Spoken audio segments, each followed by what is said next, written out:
o quanto que esse curto prazo melhor consegue, de certa forma, afastar esse risco de longo prazo, que pelo menos na resposta dos dois eu já sinto que assim, o fiscal vai ser um problema. Se vai ser ano que vem, daqui 2, 3 anos, isso vai vir. Mas o que melhorou tanto nessa conjuntura? Porque até eu queria ouvir com mais detalhes, porque foi uma grande... dos vários aprendizados que a gente teve em 2023 com os nossos podcasts, foi que muita gente se surpreendeu com essa estrutura do Brasil que parece diferente do que a gente já viu anos atrás, né? De crescimentos acima do esperado e várias vezes as projeções estarem erradas, né? Meio que, por que erramos tanto, né? Erramos para baixo.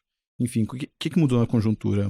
Essa pergunta ainda é difícil, né? Eu brinco que o câmbio que humilhava a gente, agora o PIB tá humilhando, né? A gente tá com dificuldade ainda de explicar tamanha surpresa, mas além do agro, tem a questão do impulso fiscal que foi impressionante. As despesas esse ano vão crescer em termos reais ali cerca de 7%, isso diretamente para a população, isso ajuda o consumo, mas o que a gente percebe também é a produtividade aumentando, os investimentos não estão crescendo, agora daqui a pouco a gente pode até falar um pouquinho da dúvida do impacto da reforma tributária nessa história toda, mas o que a gente percebe é um ambiente de negócios de Brasil melhor, mercado de capitais continuando a funcionar, mesmo com eventos de crédito como a gente teve no início do ano, a gente vê um ambiente, na nossa visão, de serviços retomando, independente das dúvidas a respeito de juros, patamar de taxa Selic, condições restritivas. Então, quando a gente coloca, foram vários fatores, Thiago. A gente tem agricultura, a gente tem impulso fiscal, a gente tem, na minha visão, ambiente de negócios mais favoráveis a todas as reformas, a gente tem, na minha visão, setores ali que se mostraram muito mais estruturados e fortes, independente das condições de crédito, com o mercado de capitais andando. Tudo isso fez o PIB, na nossa visão, surpreender, mesmo com juros altos, mesmo com o canal de crédito funcionando. Isso é importante, né? A política monetária seguiu funcionando, a inadimplência subiu, concessões de crédito recuando. Então, para mim, são indícios de que esse PIB potencial pode aumentar. É difícil estimar quanto que foi esse aumento e se a gente já vai colher os frutos tão rápido assim, mas eu acho que isso dá uma base muito boa para as projeções do ano que vem. Quando a gente fala o ano que vem, a safra, infelizmente, não vai ser excepcional igual foi esse ano, né? O prognóstico do IBGE primeiro é de uma queda, a Conab ele discorda um pouquinho, mas mesmo assim a gente vê o PIB o ano que vem crescendo 1,6%. E o que é importante é a temperatura desse PIB, né? Se a gente pensa ali em fatores cíclicos que respondem à taxa de juros, vai continuar muito bem. A construção já dá sinais de vida, consumo vai continuar, serviços vai continuar, investimento vai reagir. Então é 1,6, mas com a temperatura muito boa, o que politicamente é importante, na minha opinião, até quando a gente discutiu o fiscal, tá? E aí vem a outra parte dessa história positiva de Brasil, né? Então eu falei do risco político reduzido, falei do setor externo, falamos de reformas, PIB, e tem a inflação, que foi a cereja do bolo, né? Eu olho há mais de 10 anos de inflação, fazia muito tempo que a gente não errava tanto inflação assim, e daqueles componentes que são mais fáceis de serem acertados, que são serviços, né? Eles respondem ali a inércia, expectativas, a gente consegue ali ter um tracking mês a mês muito mais fácil. Poxa, foram erros gigantescos de serviços para baixo. No meio do ano, eu estava olhando ali em maio, junho, a nossa projeção de serviços era 6,3%. Esse índice caminha para terminar o ano ali em 5,5%. Não é pouca coisa para uma economia surpreendendo em termos de crescimento. E junto com as boas notícias de câmbio apreciando, commodities para baixo. Ou seja, o IPCA esse ano vai terminar em 4,5%, sendo que a gente chegou a falar em 6%, 6,5%, algumas casas tinham.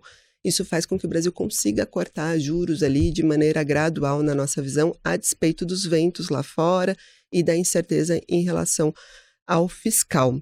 E esse corte de juros se mostrou muito adequado, né? Acho que a primeira reunião do Banco Central ali foi tumultuada, né? Sobre o placar dividido dos 5-4, era 25 ou 50 bips, mas se mostrou muito acertada. E o principal, o Banco Central endereçou os próximos passos. Em nenhum momento o Banco Central quis entrar na euforia ali de deixar a discussão em aberto, de querer não se comprometer. E um Banco Central cuidadoso, no momento que tanto houve aversão, foi benéfico para o Brasil. Outros países tentaram acelerar o ritmo de corte, vídeo Chile, outros países tentaram ali começar a discutir política monetária quando a inflação estava alta, como a África do Sul, e não colheram frutos bons na moeda.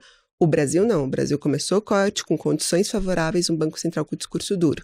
Então, quando a gente traça o cenário para o ano que vem, a gente vê desaceleração do PIB sim, mas a temperatura, consumo, serviços ainda boa para a popularidade do presidente, que é um ponto que eu acho importante. A gente vê a inflação continuando a arrefecer e a gente vê juros continuando a cair, Thiago. Então, um cenário construtivo. Você já tem uma projeção aí para a Selic? A gente está com 9,5% há alguns meses. 3 meses atrás, falava que eu era muito pessimista. Há um mês atrás, eu era muito otimista. Então, acho que o 9,5% tá bom, ainda tá certo. Só para entender, quando é otimista com juros, é que achava que tinha que ser ainda mais baixo? Há 3 meses atrás, eles achavam que eu era pessimista no sentido de falar que ia ser bear, né? De ser muito rock, que tinha que cair mais.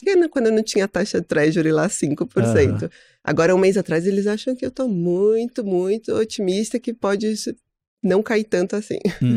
Mas eu continuo confortável com os 9,5%, acho que é bem adequado. Depois a gente pode falar de global, mas eu acho que as condições lá fora vão deixar o Banco Central continuar cortando nesse ritmo.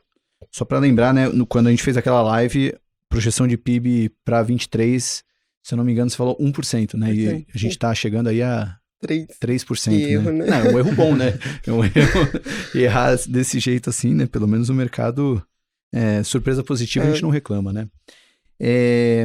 E, Marcos, posso passar a conjuntura também pro Marcos? Você vai falar de conjuntura? Não, é que era meio que a mesma ideia aí, o quanto que essa conjuntura atual muda o diagnóstico para o Brasil nos próximos anos, né? Eu acho que você com um olhar até um pouco mais bem no detalhe ali do que pode afetar ou não no lado fiscal, enfim, dá para sentir alguma coisa de otimismo ou os sinais não permitem isso? Vamos voltar para aquele ponto, né? O otimismo de curto prazo e o otimismo de longo prazo, né?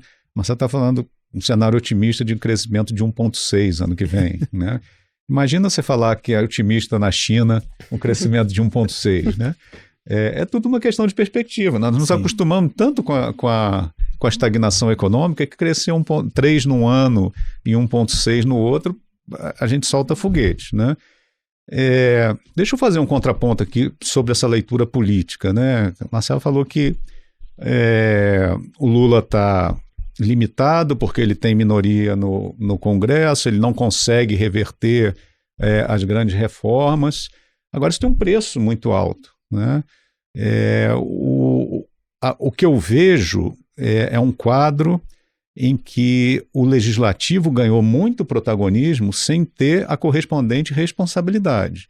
Então, o legislativo aumentou as emendas parlamentares obrigatórias ao orçamento, que eram 3,7 bilhões em 2015, elas estão perto de 40 bilhões.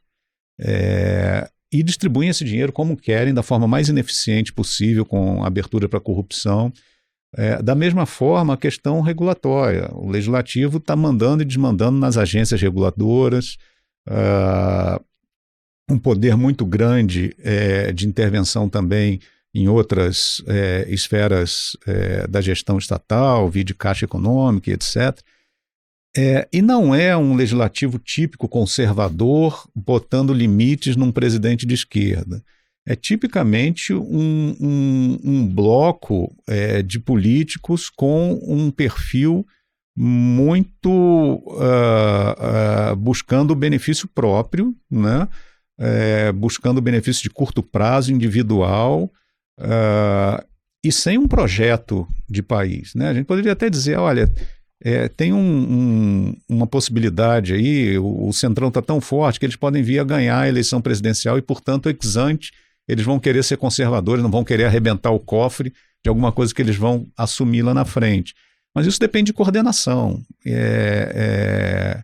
E a forma de atuação dos principais 3 partidos do Centrão, de seus líderes, é muito individualista e é muito de captura de recursos, né?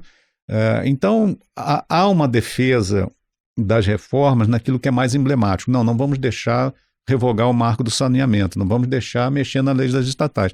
Mas no micro passa um monte de coisa, né? Um monte de decisões negativas do ponto de vista regulatório, um monte de decisões negativas do ponto de vista fiscal e, sobretudo, esse desequilíbrio de poder. Hoje o Poder Executivo está com mãos amarradas. Nem que você bote o ministro da Fazenda mais hawkish que você puder, ele está de mãos amarradas para fazer uma política fiscal mais sustentável, né? Então, a gente tem que olhar os dois lados. Eu tenho trabalhado com um colega lá no INSPER, o Carlos Mello, que o nosso diagnóstico é de que o custo do presidencialismo de coalizão cresceu muito. Está muito alto para o executivo bancar uma política de governo. E o legislativo não consegue oferecer uma política de governo.